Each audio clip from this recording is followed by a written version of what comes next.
On ne vit pas dans un espace neutre et blanc. On ne vit pas, on ne meurt pas, on n'aime pas dans le rectangle d'une feuille de papier. On vit, on meurt, on aime dans un espace quadrillé, découpé, bariolé, avec des zones claires et sombres, des différences de niveau, des marches d'escalier, des creux, des bosses, des régions dures et d'autres friables, pénétrables, poreuses. Il y a les régions de passage, les rues, les trains, les métros. Il y a les régions ouvertes de la halte transitoire, les cafés, les cinémas, les plages, les hôtels. Et puis il y a les régions fermées du repos et du chez-soi. Eh bien, je rêve d'une science, et je dis bien une science, qui aurait pour objet ces espaces différents, ces autres lieux, ces contestations mythiques et réelles de l'espace où nous vivons. Cette science étudierait non pas les utopies, puisqu'il faut réserver ce nom à ce qui n'a vraiment aucun lieu, mais elle étudierait les hétérotopies, les espaces absolument autres. Et forcément, la science en question elle s'appelle déjà l'hétérotopologie. Les lieux que la société ménage dans ses marges, dans les plages vides qui l'entourent, ces lieux sont plutôt réservés aux individus dont le comportement est déviant par rapport à la moyenne ou à la norme exigée. De là, les maisons de repos, de là, les cliniques psychiatriques, de là également, bien sûr, les prisons. Il faudrait sans doute y joindre les maisons de retraite, puisque, après tout, l'oisiveté dans une société aussi affairée que la nôtre, l'oisiveté est comme une déviation d'ailleurs qui se trouve en l'occurrence être une déviation biologique quand elle est liée à la vieillesse, et c'est une déviation, ma foi, constante pour tous ceux du moins qui n'ont pas la discrétion de mourir d'un infarctus dans les 3 semaines qui suivent leur mise à la retraite. On pourrait peut-être se poser tout d'abord la première question. Quand c'est que tout a commencé? Alors Michel Foucault, au fond, depuis quand sommes-nous ici? Pour moi, depuis le café, mais j'aurais envie de dire que c'est tout de même vers 1956 qu'il y a eu au moins 2 événements importants qui ont, je crois, en quelque sorte bouclé les séquelles de la guerre et puis inauguré quelque chose de nouveau. Je dirais, ça a été d'une part les événements de Hongrie et puis d'autre part, bien sûr, la guerre d'Algérie. Finalement, Michel Foucault, philosophe français, né en 1926 à Poitiers, mort en 1984 à Paris, s'est intéressé principalement aux institutions, aux conditions d'émergence des savoirs, des pouvoirs et des discours en Occident, aux techniques de l'âme et des pratiques de soi, aux processus mis en œuvre qui ont façonné l'homme moderne.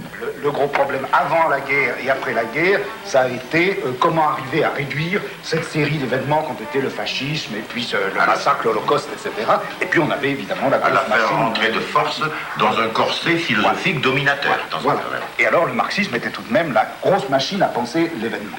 Et à partir de 56, la grosse machine justement s'enrayait, et puis les événements sont arrivés, événements peut-être moins gros, moins gigantesques que ceux du fascisme et mais ils sont arrivés de plein fouet, et puis on n'avait plus rien pour les penser. Moi je crois qu'à partir de ce moment-là a commencé une forme de pensée, de réflexion, comme vous voudrez, beaucoup plus sensible à l'événement, et dont je dirais, pour reprendre un mot que vous employez et que j'aime beaucoup, les intellectuels ont commencé à être des journalistes. À vrai dire, je ne suis pas philosophe, je ne fais pas de la philosophie dans ce que je fais. Et j'aurais à me nommer, à me donner une étiquette, à dire quel je suis, j'avoue que je serais terriblement embarrassé.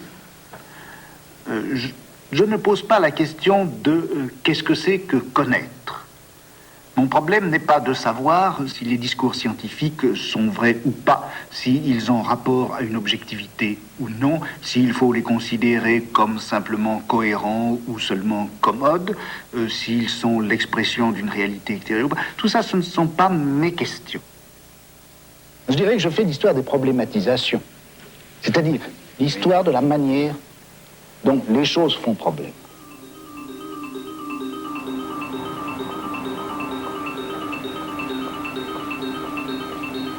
L'homme européen, depuis le fond du Moyen-Âge, a rapport à quelque chose qu'il appelle confusément folie, démence, déraison. C'est peut-être à cette présence obscure que la raison occidentale doit quelque chose de sa profondeur. En tout cas, le rapport raison-déraison constitue pour la culture occidentale une des dimensions de son originalité. Il l'accompagnait déjà bien avant Jérôme Bosch et la suivra bien après Nietzsche et Artaud.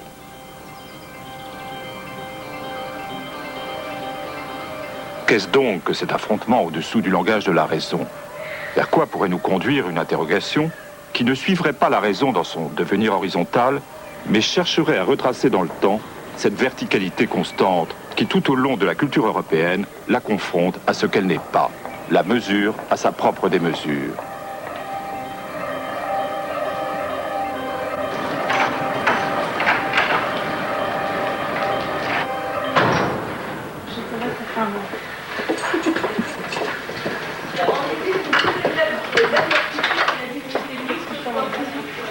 Il s'est trouvé que pour des raisons biographiques, j'ai connu ce que c'était qu'un asile, j'ai entendu ces voix-là, et j'ai été, je crois, comme quiconque, bouleversé par ces voix.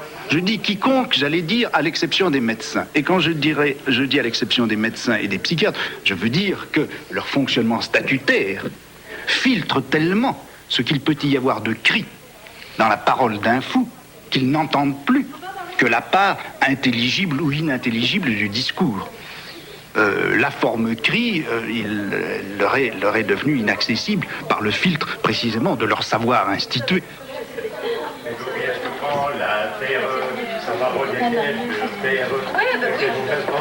S'il a l'autorisation. Non, mais il peut appeler.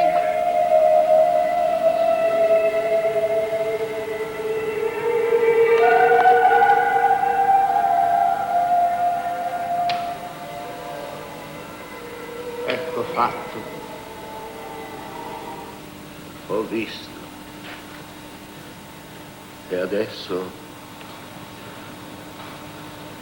copritela. Ecco.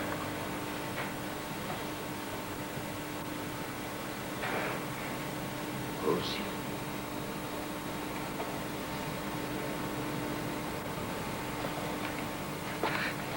E noi andremo insieme a cena domattina. Le roi Lear, c'est sans doute la très rare, la très solitaire expression d'une expérience pleinement et complètement tragique de la folie. Elle est sans équivalent aucun dans une culture comme la nôtre. Parce que notre culture, elle a toujours pris soin, au fond, de tenir la folie à distance.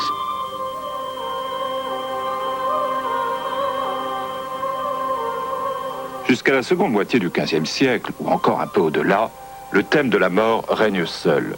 La fin de l'homme, la fin des temps, ont la figure des pestes et des guerres. Ce qui surplombe l'existence humaine, c'est cet achèvement et cet ordre auquel nul n'échappe. La présence qui menace à l'intérieur même du monde, c'est une présence décharnée. Et voilà que dans les dernières années du siècle, cette grande inquiétude pivote sur elle-même. La dérision de la folie prend la relève de la mort et de son sérieux.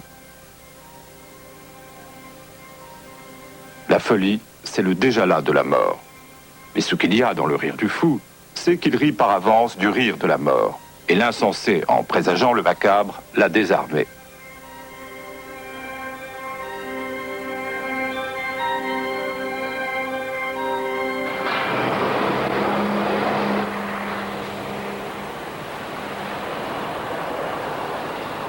La montée de la folie sur l'horizon de la Renaissance s'aperçoit d'abord à travers le délabrement du symbolisme gothique. Comme si ce monde, où le réseau des significations spirituelles était si serré, commençait à se brouiller, laissant apparaître des figures dont le sens ne se livre plus que sous les espèces de l'insensé. Les formes gothiques subsistent encore pour un temps, mais peu à peu elles deviennent silencieuses, cessent de dire, de rappeler, d'enseigner, et ne manifestent plus hors de tout langage possible, mais pourtant dans la familiarité du regard, que leur présence fantastique.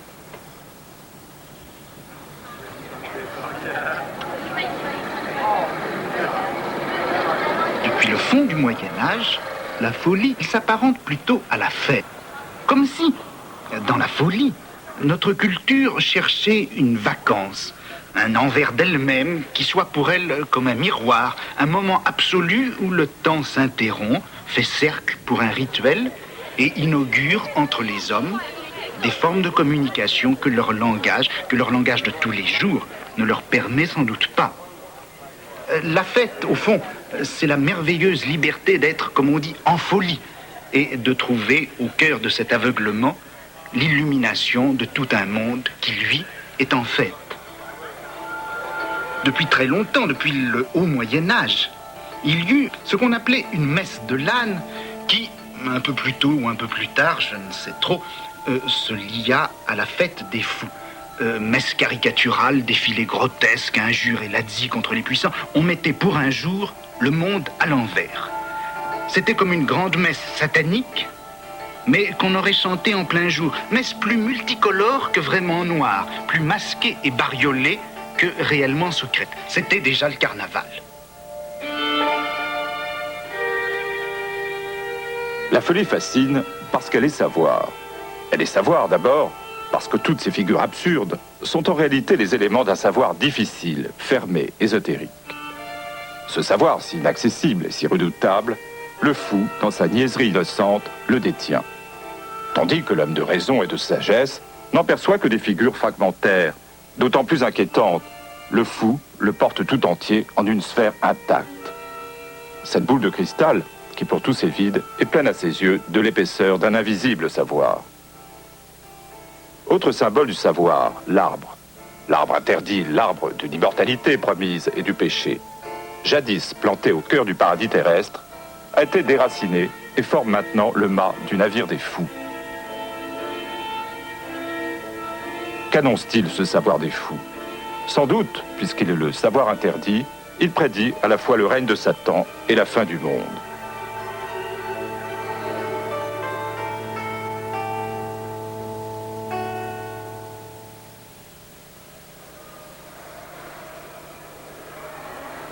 Il n'y a pas de civilisation sans folie.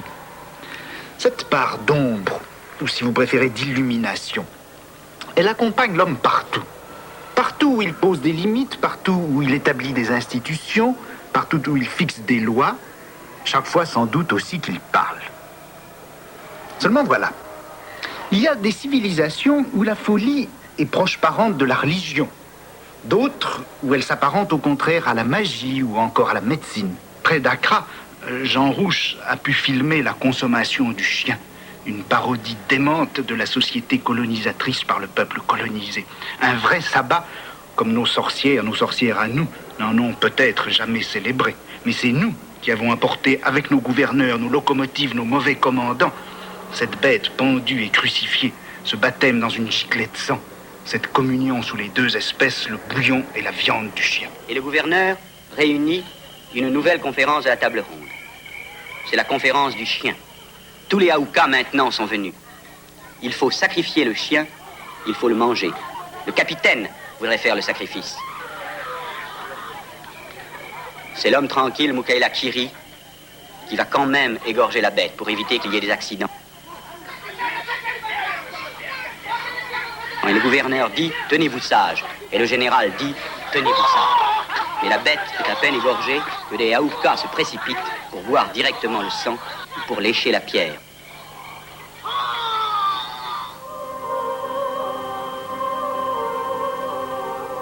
L'expérience classique de la folie naît. La grande menace montée à l'horizon du XVe siècle s'atténue. Les pouvoirs inquiétants qui habitaient la peinture de Bosch ont perdu leur violence.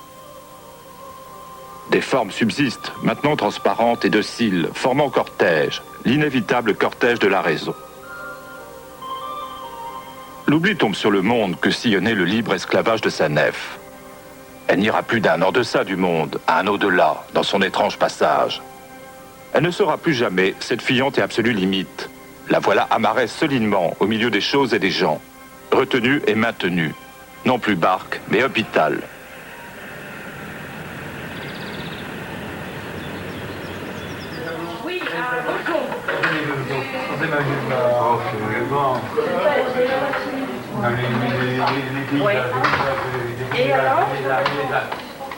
Pendant toute l'époque classique, Les fous vont faire partie d'un paysage social pittoresque, qui sert tout au plus à relancer une inquiétude sceptique. Après tout, je pourrais moi-même être fou, mais je n'en sais rien, puisque la folie est inconsciente et que tous les autres étant fous, je n'ai point de repère pour savoir si je le suis ou non. Ce qui m'intéresse dans cet âge classique, c'est un fait massif, un fait historique, sourd, qui est resté longtemps silencieux. Le voici. Un jour d'avril 1657, on a arrêté à Paris à peu près 6000 personnes. Ces gens, on les emmenait à l'hôpital général. Pourquoi? Ou bien parce qu'ils étaient chômeurs, ou parce qu'ils étaient mendiants, ils étaient inutiles. C'était des libertins, c'était des excentriques, c'était aussi des homosexuels, des fous, des insensés. Et on les envoyait à l'hôpital général sans qu'on ait pris à aucun moment contre eux une mesure juridique précise. C'était une simple précaution de police, un ordre du roi, ou encore, ce qui est plus grave à mon sens, une simple supplique de la famille suffisait à envoyer tout ce beau monde à l'hôpital, et à l'hôpital pour la vie.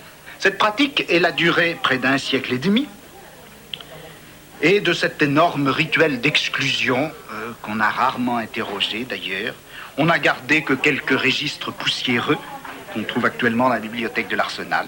Et sur ces registres, qu'est-ce qu'on voit? Eh bien, la longue rhapsodie des motifs d'internement. Je crois qu'il mérite d'être écouté. 31 janvier, La Porte, Charlotte. c'est une convulsionnaire. 31 janvier, Rousseau, Marie-Jeanne. elle est folle et sans espérance de retour. 31 janvier, Mignon, Anne. elle est servante du sieur Buquet, dont elle est grosse. 31 janvier, Dubo, Jean-François. il ne cesse de maltraiter sa femme qui le ruine et qui l'a réduite à la misère avec un enfant. Il est livré à toutes sortes de débauches. Vous voyez combien la raison est laconique et impérative lorsqu'il s'agit pour elle de juger le contraire d'elle-même. La folie dont la Renaissance vient de libérer les voix, mais dont elle a maîtrisé déjà la violence, l'âge classique va la réduire au silence par un étrange coup de force. Dans le cheminement du doute, Descartes rencontre la folie à côté du rêve et de toutes les formes d'erreur. Cette possibilité d'être fou ne risque-t-elle pas de le déposséder de son propre corps, comme le monde du dehors peut s'esquiver dans l'erreur, ou la conscience s'endormir dans le rêve?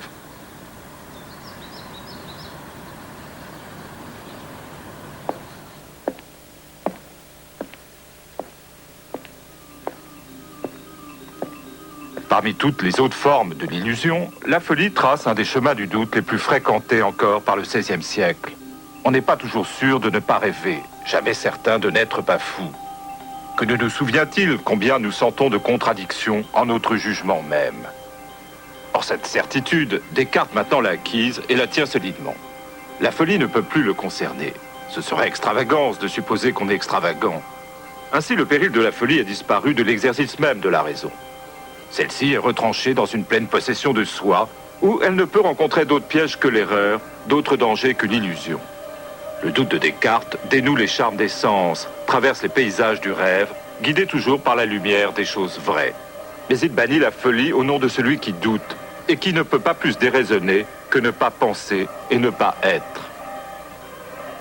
Désormais, la folie est exilée.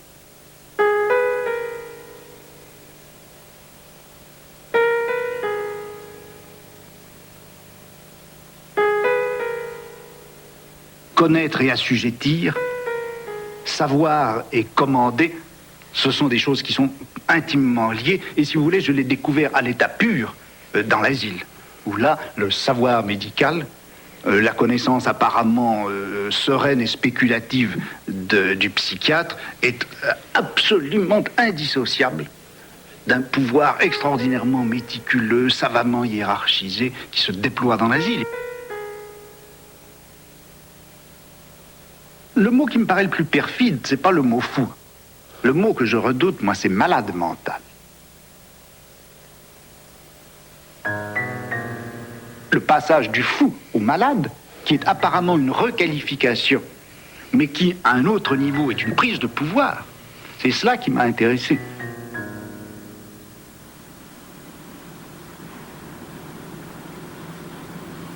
Dans son fonctionnement ou dans son propos, l'hôpital général ne s'apparente à aucune idée médicale. Il est une instance de l'ordre monarchique et bourgeois, qui s'organise en France à cette même époque. Le classicisme a inventé l'internement, un peu comme le Moyen-Âge, la ségrégation de lépreux. La place laissée vide par ceci a été occupée par des personnages nouveaux dans le monde européen. Ce sont les internés.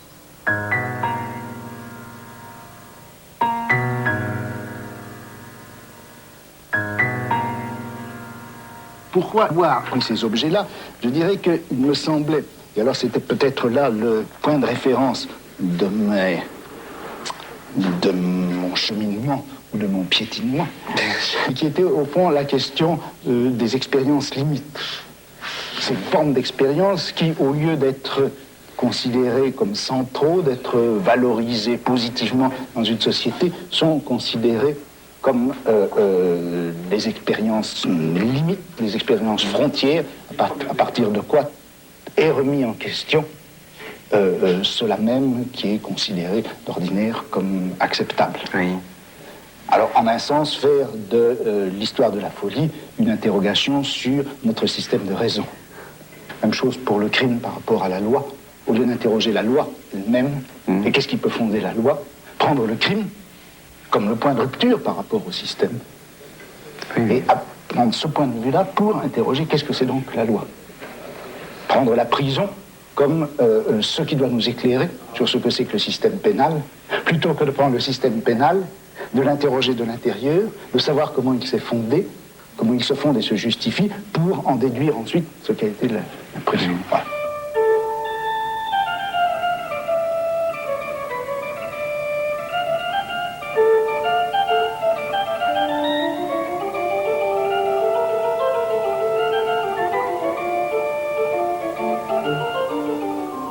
Cette mécanique constituée par la surveillance, le quadrillage social menu, l'emprisonnement, soit dans des maisons de détention, soit dans des camps, soit dans des camps de travail, etc., cette formule a été finalement et est actuellement reprise dans tous les contextes politiques et sociaux. Ça a été une si formidable invention et si merveilleuse qu'elle s'est répandue presque comme la machine à vapeur. Et on pourrait parfaitement suivre l'histoire, le développement historico-géographique de cette institution d'enfermement punitif qui est née en Europe dans la seconde moitié du XVIIIe siècle et qui est devenue maintenant une forme d'encadrement général de la plupart des sociétés modernes, qu'elles soient capitalistes ou qu'elles soient socialistes.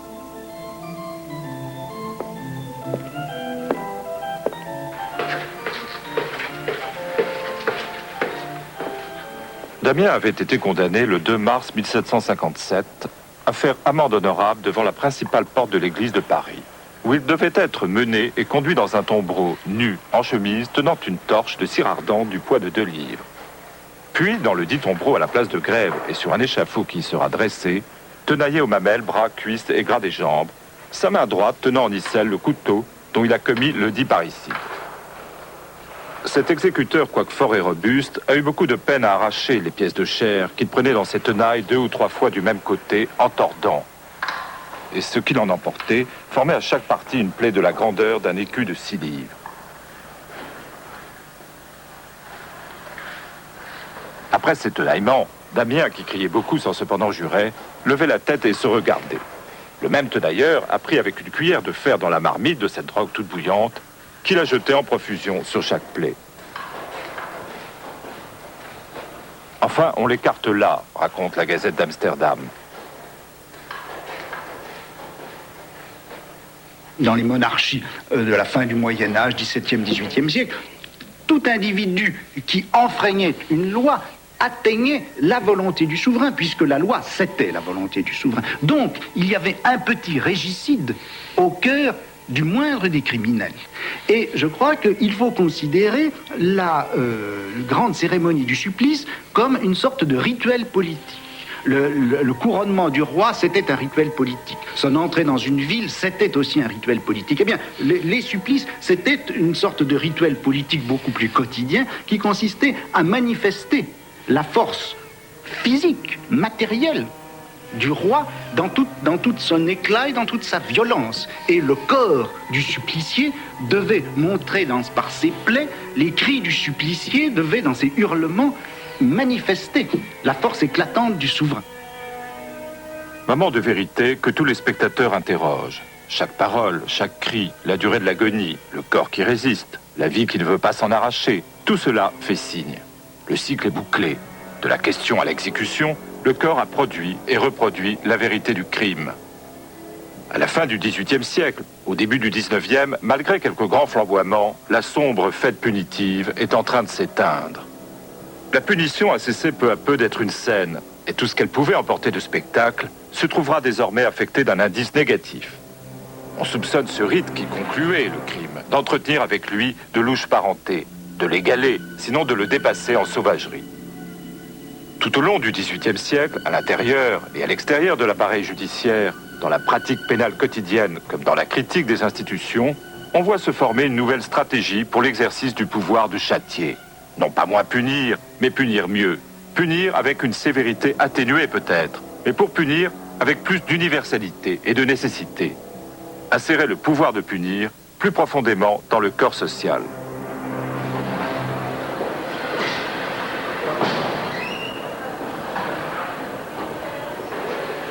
Je crois que, d'une façon plus générale, le système pénal était mis en question parce qu'il était incapable de traverser de bout en bout le corps social. Il était incapable de le quadriller de façon ténue et suffisamment déliée. Alors, nécessité, d'une part, d'une surveillance policière, bien sûr, nécessité aussi d'avoir à sa disposition un système de punition tel qu'on puisse l'ajuster exactement au plus petit délit, graduer cette punition en fonction de l'importance relative des délits, et enfin, troisièmement, faire en sorte que ce système ne soit pas purement et simplement éliminatoire, exil ou mort, mais que ça puisse servir à corriger les individus, de manière qu'une fois qu'ils rentrent dans le corps social, ils soient améliorés, amendés. Quelle est pour vous la fonction d'un juge dans notre société? À quoi ils servent?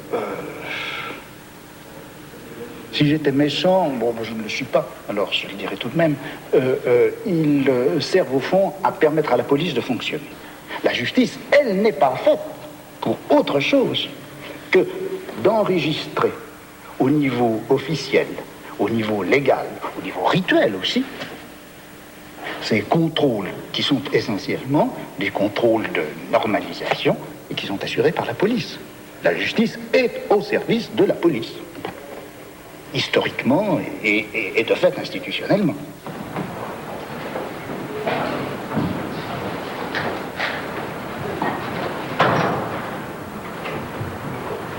L'audience est ouverte, vous pouvez vous asseoir. Alors, au fond, quand le juge demande à l'accusé de se reconnaître coupable, d'accepter sa faute, littéralement de s'humilier devant lui, au fond, le juge, on a l'impression qu'il veut effectivement piétiner l'accusé. Moi, je dirais, c'est tout le contraire. Il lui demande un formidable service. Il demande à l'accusé de lui dire au fond ceci. Eh bien oui, monsieur le juge, ce n'est pas tellement vous qui jugez, c'est la société tout entière, c'est cette société à laquelle j'appartiens, et par conséquent, si je réclame ma peine, c'est donc moi qui me punis moi-même, et ce n'est pas vous. Je vous innocente, vous, juge. Eh bien, c'est cela que le juge veut obtenir, c'est ce discours qu'il veut obtenir, ce discours qu'il innocente lui-même, que le juge veut obtenir quand il demande à l'accusé de montrer qu'il acceptera effectivement sa punition.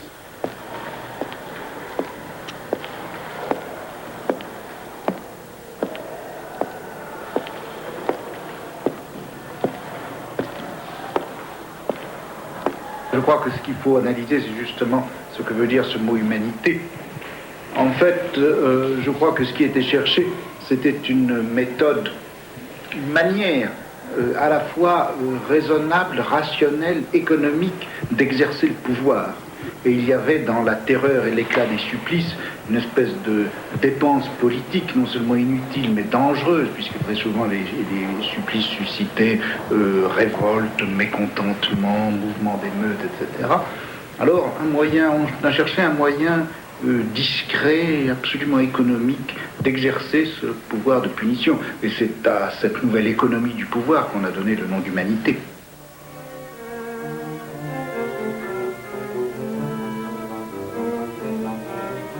Ce que j'ai voulu faire, c'est de montrer combien finalement cette adéquation, pour nous si claire et simple, de la peine avec la privation de liberté, était en réalité quelque chose de récent.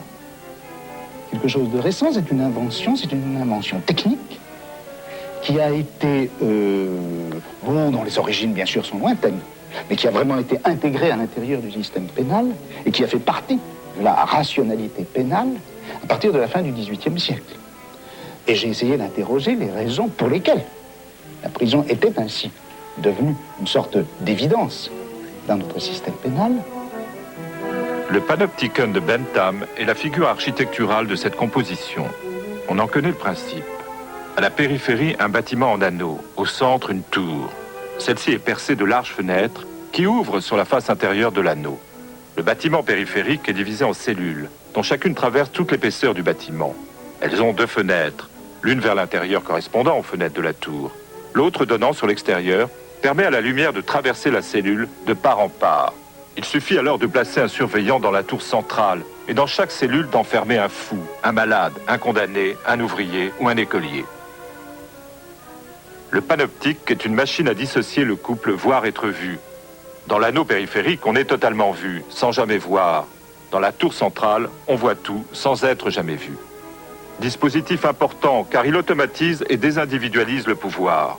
Celui-ci a son principe moins dans une personne que dans une certaine distribution concertée des corps, des surfaces, des lumières, des regards. Dans un appareillage dont les mécanismes internes produisent le rapport dans lequel les individus sont pris. Peu importe par conséquent qui exerce le pouvoir, un individu quelconque, presque pris au hasard, peut faire fonctionner la machine.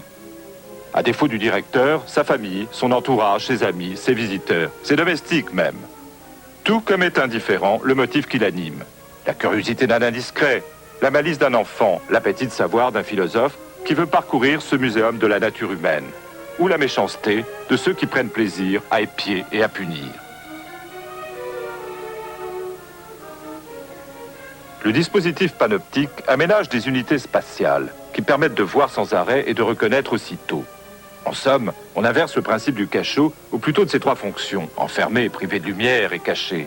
On ne garde que la première et on supprime les 2 autres. La pleine lumière et le regard d'un surveillant captent mieux que l'ombre, qui est finalement protégée. La visibilité est un piège.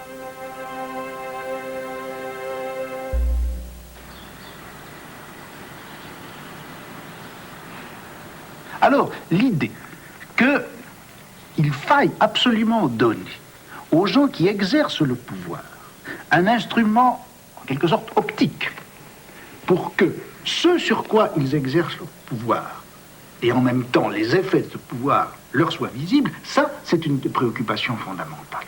Doter le pouvoir d'un regard. Donner par conséquent, imposer à ceux sur quoi s'exerce le pouvoir, ou ceux sur qui s'exerce le pouvoir, donner une visibilité intégrale, exhaustive. Alors vous avez cette idée d'une communauté de visibilité, et vous avez cette autre idée d'un appareil technique permettant aux uns de voir les autres.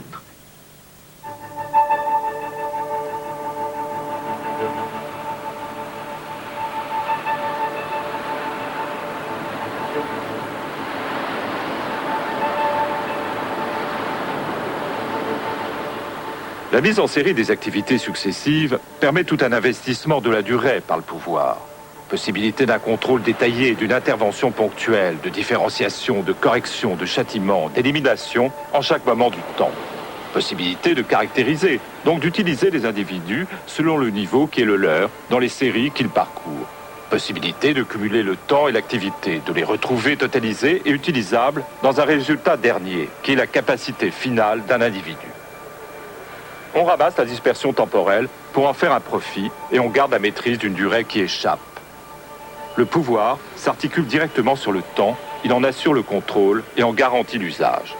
D'un mot, les disciplines sont l'ensemble des minuscules inventions techniques qui ont permis de faire croître la grandeur utile des multiplicités en faisant décroître les inconvénients du pouvoir qui, pour les rendre justement utiles, doit les régir. Une multiplicité, que ce soit un atelier ou une nation, une armée ou une école, atteint le seuil de la discipline lorsque le rapport de l'un à l'autre devient favorable.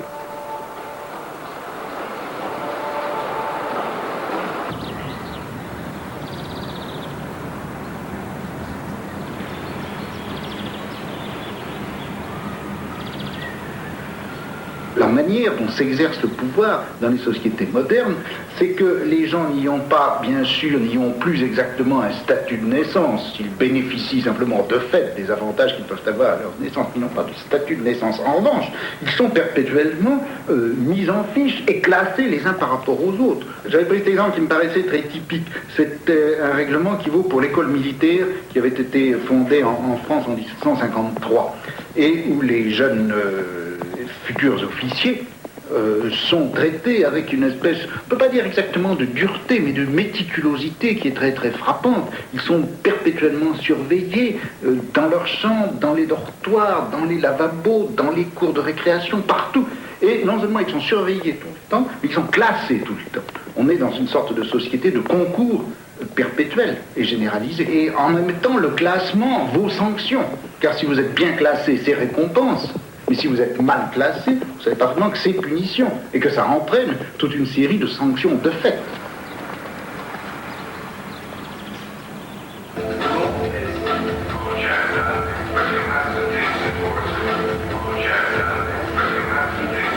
Notre société n'est pas celle du spectacle, mais de la surveillance. Sous la surface des images, on investit les corps en profondeur. Derrière la grande abstraction de l'échange se poursuit le dressage minutieux et concret des forces utiles. Les circuits de la communication sont les supports d'un cumul et d'une centralisation du savoir. Le jeu des signes définit les ancrages du pouvoir.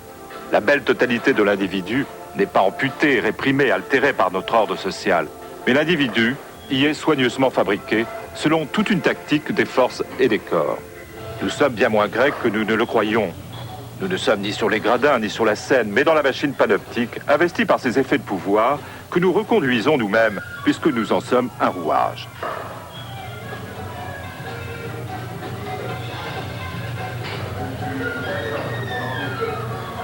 La servitude de soi, la servitude à l'égard de soi-même est ici définie comme ce contre quoi nous devons lutter.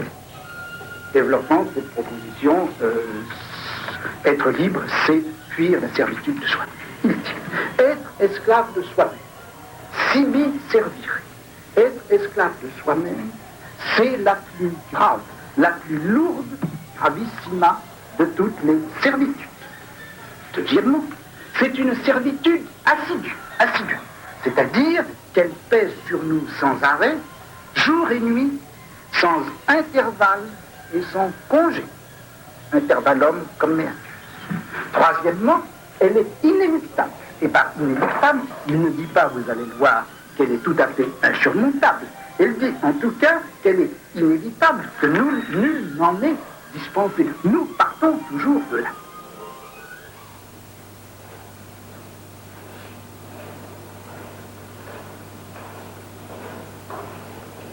Epiméléia et Utu, c'est le souci de soi-même, c'est le fait de s'occuper de soi-même, de se préoccuper de soi-même.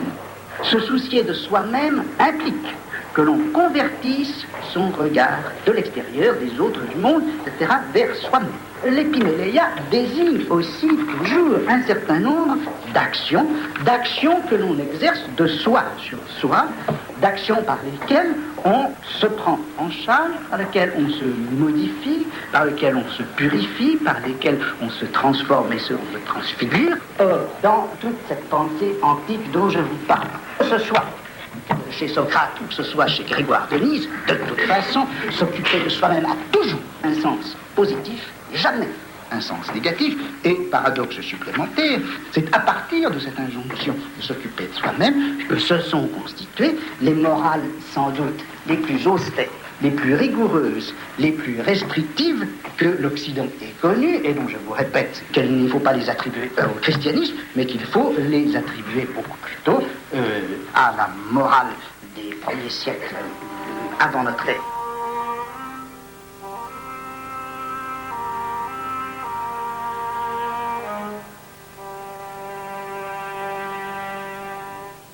Ce que je voudrais ressaisir, c'est comment le souci de soi, qui avait été longtemps avant Socrate et dans la tradition grecque, commandé par le principe d'une existence éclatante et mémorable, comment ce principe du souci de soi commandé par l'existence éclatante et mémorable a été non pas remplacé, mais repris, infléchi, modifié, réélaboré par le principe du dire vrai auquel on doit se confronter courageusement. Comment se sont combinés l'objectif d'une beauté de l'existence et la tâche de rendre compte de soi-même dans le jeu de la vérité.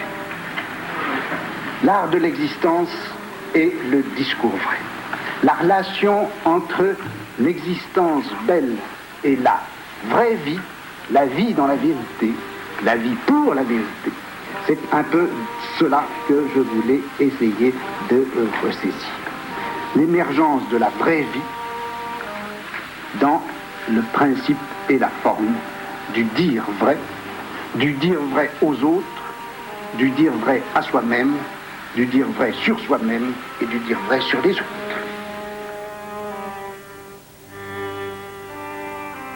Ce qui fait qu'un discours moral n'est qu'un discours moral, c'est qu'il se borne à prescrire des principes et les normes de conduite.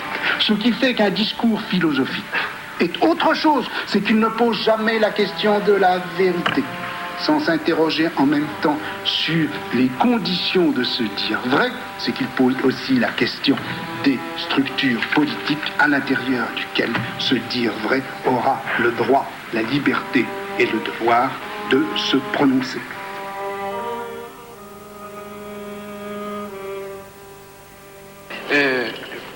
Il y a 10 ans, Michel Foucault, vous publiez Les mots et les choses.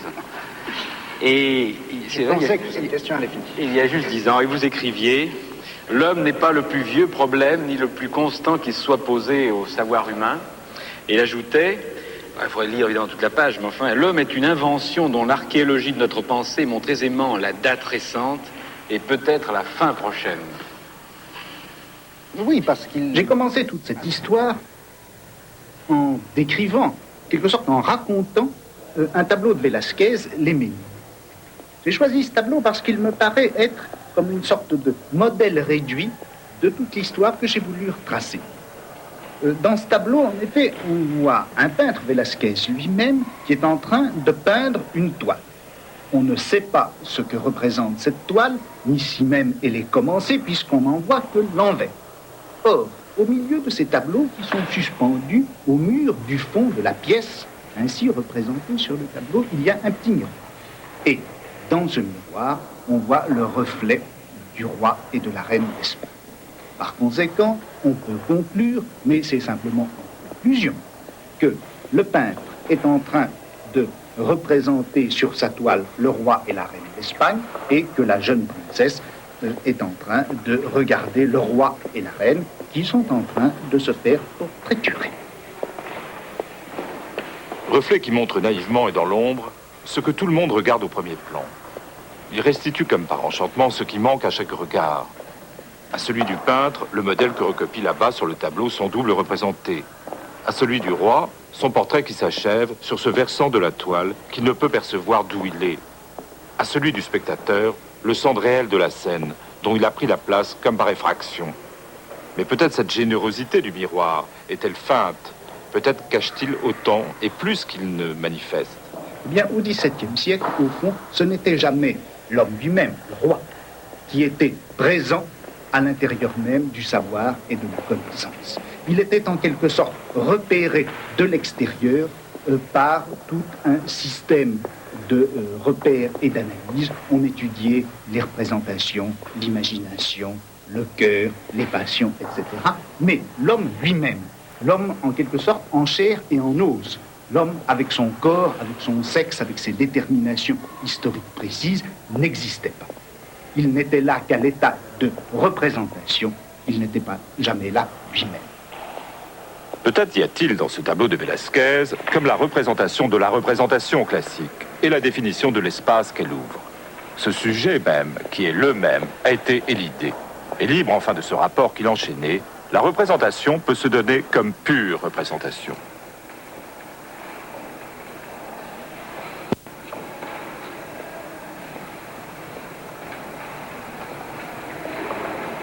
j'avais tendu bêtement un vilain piège au lecteur. Je l'avais appelé « Les mots et les choses », ce livre. Je l'avais appelé « Les mots et les choses » et bien sûr, les lecteurs ont dit « Eh bien, c'est drôle, on ne voit pas les choses ».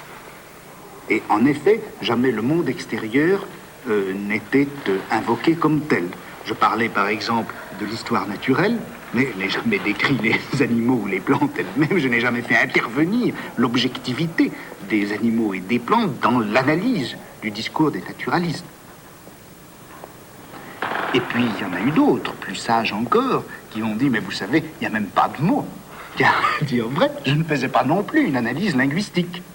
Je ne faisais pas une analyse linguistique et je ne posais pas le problème de savoir le rapport, le vieux problème platonicien, du rapport qu'il peut y avoir entre les choses et les mots. Est-ce que les mots sont complètement arbitraires? Est-ce qu'ils peuvent se passer des choses? Ou est-ce que les choses sont présentes d'une manière ou d'une autre dans les mots? C'était un titre piège. Je voulais montrer en quelque sorte que les discours, c'était une pratique autonome qui était en quelque sorte extérieure aux mots et aux choses, bien que à chaque instant, il fût question des choses, et bien qu'à chaque instant, des mots fussent utilisés.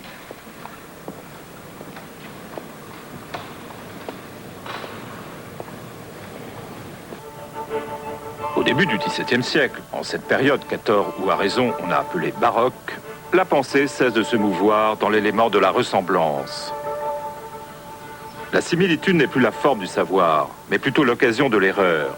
L'âge du semblable est en train de se refermer sur lui-même. Derrière lui, il ne laisse que des jeux. Des jeux dont les pouvoirs d'enchantement croisent de cette parenté nouvelle de la ressemblance et de l'illusion. Partout se dessinent les chimères de la similitude.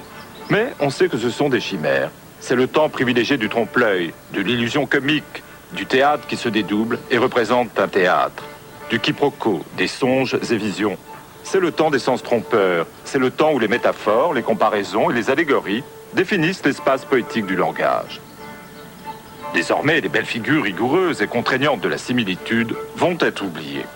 Et on tiendra les signes qui les marquaient pour rêverie et charme d'un savoir qui n'était pas encore devenu raisonnable.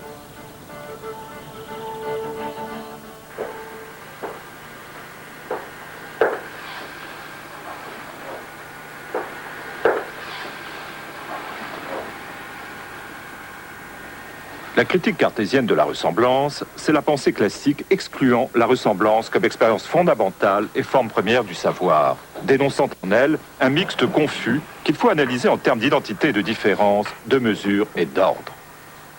Si Descartes récuse la ressemblance, ce n'est pas en excluant de la pensée rationnelle l'acte de comparaison, ni en cherchant à le limiter, mais au contraire en l'universalisant et en lui donnant par là sa forme la plus pure. L'activité de l'esprit ne consistera donc plus à rapprocher les choses entre elles, à partir en quête de tout ce qui peut déceler en elles comme une parenté, une attirance ou une nature secrètement partagée, mais au contraire à discerner. Ce rapport à l'ordre est aussi essentiel pour l'âge classique que le fut pour la Renaissance le rapport à l'interprétation. À vrai dire, je n'ai pas voulu écrire une histoire de l'homme ou des sciences humaines, ou une histoire de ces connaissances grâce auxquelles et à l'intérieur desquelles l'homme est apparu. En fait, j'ai voulu faire ce que j'ai appelé d'un mot commode, un peu factice, un peu arbitraire, le mot d'archéologie. Eh bien, il me semble que les sciences, qui sont pourtant ce que nous croyons le mieux posséder, ce que nous croyons le mieux maîtriser à l'intérieur de notre propre pensée, ces sciences que nous croyons habiter au fond dans tous leurs recoins par notre conscience la plus lucide, il me semble qu'elles aussi obéissent à un inconscient. Il y a un inconscient de la science et il y a un inconscient du savoir. À la fin du XVIIIe siècle, on a vu apparaître un certain nombre de sciences, non seulement de sciences, mais de domaines scientifiques, de domaines à exploiter par une science, et on les a vus apparaître dans un ordre entièrement dispersé. On a vu apparaître le langage avec la philologie, on a vu apparaître la vie avec la biologie, on a vu apparaître le travail avec l'économie politique. Tous ces phénomènes sont apparus dans un ordre à la fois dispersé et pourtant parfaitement cohérent. Or, quand on fait l'analyse de tous ces phénomènes qui sont contemporains et dispersés, on s'aperçoit qu'en fait, ils obéissent à une certaine structure commune. On s'aperçoit que c'est au fond la même forme de pensée qui les a rendus les uns et les autres possibles.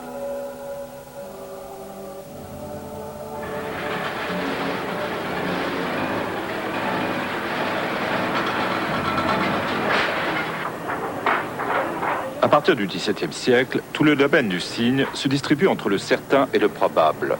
C'est-à-dire qu'il ne saurait plus y avoir du signe inconnu, point de marque muette. On peut définir maintenant les instruments que prescrit à la pensée classique le système des signes. C'est lui qui introduit dans la connaissance la probabilité, l'analyse et la combinatoire, l'arbitraire justifié du système.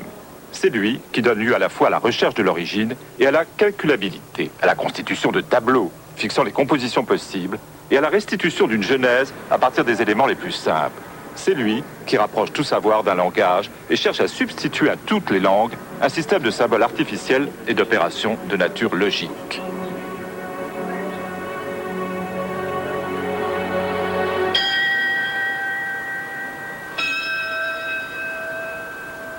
Jardin botanique et cabinet d'histoire naturelle. Leur importance pour la culture classique ne tient pas essentiellement à ce qu'ils permettent de voir, mais à ce qu'ils cachent. Ils dérobent l'anatomie et le fonctionnement. Ils occultent l'organisme. Un jour, à la fin du XVIIIe siècle, Cuvier fera main basse sur les bocaux du muséum. Il les cassera et disséquera toute la grande conserve classique de la visibilité animale. Ce geste iconoclaste ne traduit pas une curiosité nouvelle pour un secret qu'on n'aurait eu ni le souci, ni le courage, ni la possibilité de connaître. C'est, bien plus gravement, une mutation dans l'espace naturel de la culture occidentale. Le début de ce qui permet, en substituant l'anatomie au classement, l'organisme à la structure, de précipiter dans le vieux monde plat et gravé noir sur blanc des animaux et des plantes, toute une masse profonde de temps.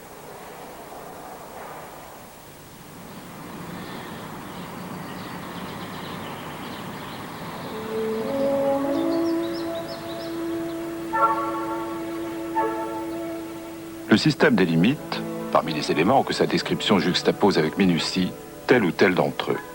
Ils définissent la structure privilégiée et à vrai dire exclusive à propos de laquelle on étudiera l'ensemble des identités ou des différences. Toute différence qui ne portera pas sur un de ces éléments sera réputée indifférente. Le système est relatif. Il peut fonctionner avec la précision qu'on désire. Linné a calculé que les 38 organes de la génération, comportant chacun les 4 variables du nombre, de la figure, de la situation et de la proposition, autorisaient 5776 configurations qui suffisent à définir les genres. Si on veut obtenir des groupes plus nombreux que les genres, il faut faire appel à des caractères plus restreints. Caractères factices convenus entre les botanistes, comme par exemple les seules étamines ou le seul pistil.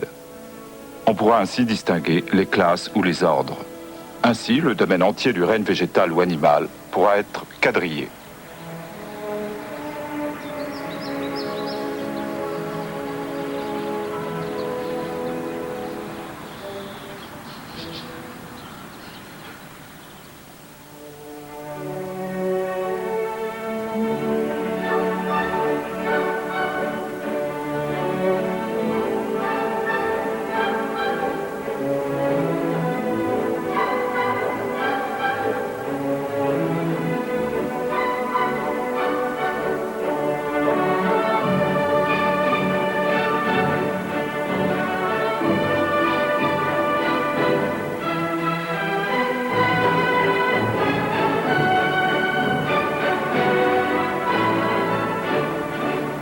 L'histoire, on le sait, c'est bien la plage la plus érudite, la plus avertie, la plus éveillée, la plus encombrée peut-être de notre mémoire.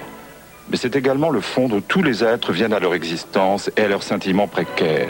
Mode d'être de tout ce qui nous est donné dans l'expérience. L'histoire est ainsi devenue l'incontournable de notre pensée. Il a bien fallu un événement fondamental, un des plus radicaux sans doute, qui soit arrivé à la culture occidentale pour que se défasse la positivité du savoir classique et que se constitue une positivité dont nous ne sommes sans doute pas entièrement sortis. Cet événement, sans doute parce que nous sommes pris encore dans son ouverture, nous échappe pour une grande part. La constitution de tant de sciences positives, l'émergence de l'histoire à la fois comme savoir et comme mode d'être de l'empiricité, ne sont qu'autant de signes d'une rupture profonde.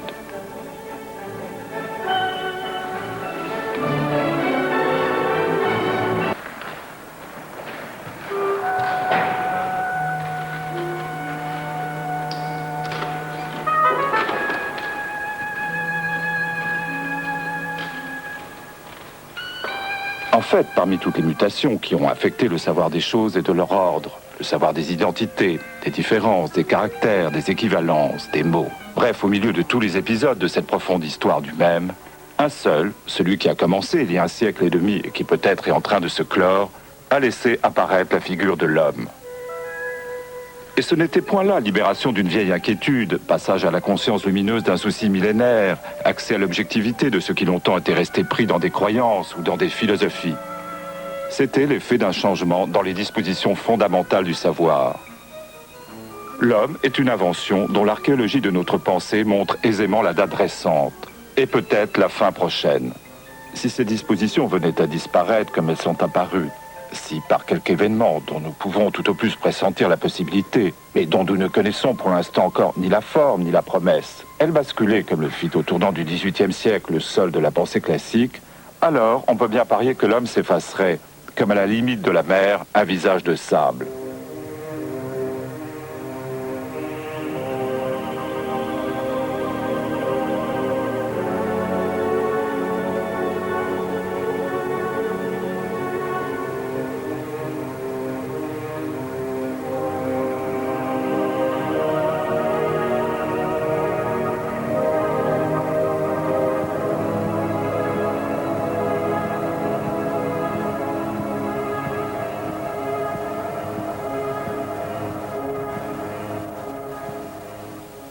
Il ne nous est pas permis, intellectuellement permis, de désespérer de grand-chose. Et apprendre à désespérer quand il y a les camps de concentration, etc., finalement, est-ce que c'est pas justement un acquis depuis 1953, 1956, depuis vers les années 1950, 55, c'est dont on parlait tout à l'heure. Au fond, qu'est-ce que c'était que l'humanisme? C'était l'espèce de cri de ralliement que personne n'aurait osé contester, je crois, et qui servait à deux choses. Plutôt, il servait de jonction entre deux choses. D'une part, sauver le maximum de ce qui pouvait être sauvé dans une forme de pensée, de morale, de politique aussi, qu'on peut dire en gros traditionnelle, bourgeois, etc. Et puis, sauver, d'autre part, mais en même temps, de manière à bien les raccorder, la nouvelle tradition du marxisme. Alors, je crois que il y a eu une première forme d'anti-humanisme, ou en tout cas, il y a une forme d'anti-humanisme qui, pour moi, est la plus importante, qui est l'anti-humanisme critique, décapant. C'est-à-dire, ne cherchons plus ces transactions, ne cherchons plus ces frontières communes, n'essayons pas de sauver l'un avec l'autre. Derrière cette idée de l'homme total, complet, heureux, désaliéné, etc., qu'est-ce qui se cache, encore une fois, ce projet de sauver l'un et l'autre. Alors, décapons cela. Et je crois que la vague de l'anti-humanisme au cours des années 55-60 a eu cette fonction politiquement importante et saine.